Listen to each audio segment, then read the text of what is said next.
পৃথিবী যখন সৃষ্টি হয়েছে তখন সৃষ্টি হয়েছে মানুষের।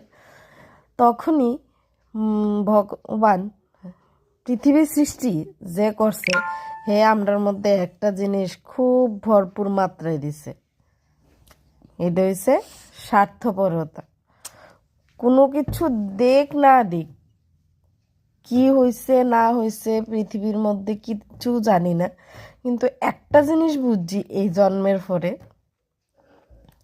যে মানুষ স্বার্থের পাগল, স্বার্থ ছাড়া কিচ্ছু চিনে না। স্বার্থ থাকলেই মানুষের দুই পাও আগাইতেছে, আর নাইলে অটোমেটিকলি দুইটা পাও পিছায় জায়গা। জানি না এই মতে কেটা সমর্থন করুক আর না করুক, কিন্তু আমি আমারে সমর্থন করি এই মতে অন্তত পক্ষে।